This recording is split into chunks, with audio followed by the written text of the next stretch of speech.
UW360 is proudly supported by Pacific Office Automation, copy, print, workflow, and IT. Problem solved.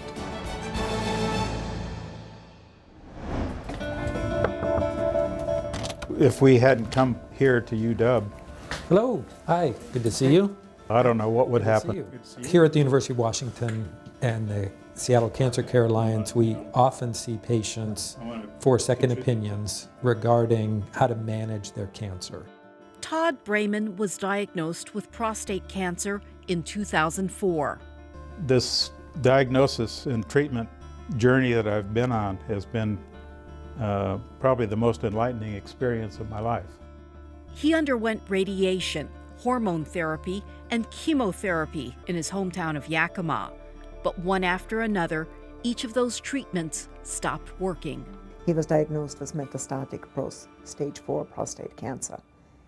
And I realized that cure is not possible.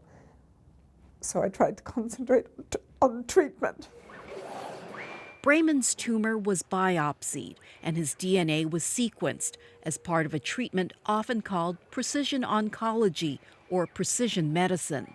The whole point is to try to tailor a treatment based on what the underlying genetic aberrations might be in their tumor. I thought it was great because that gives us another way to maybe target instead of doing the shotgun approach of chemo.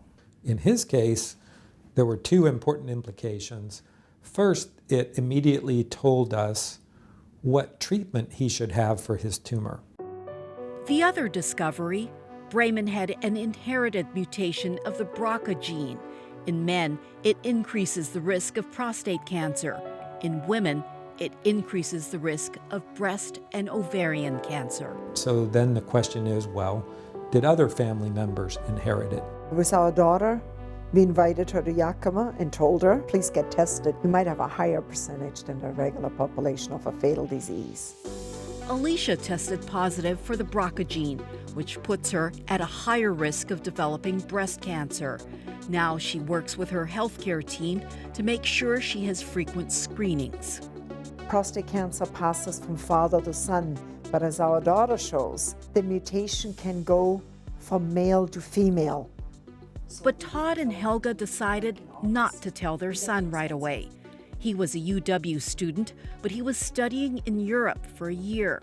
Soon after he came home, Todd broke the news.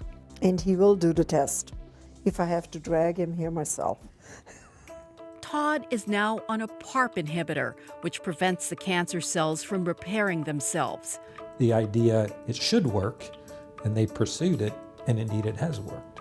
Each year, our basic understanding of what drives cancer has improved dramatically, and now new therapies for some cancers are making huge impacts.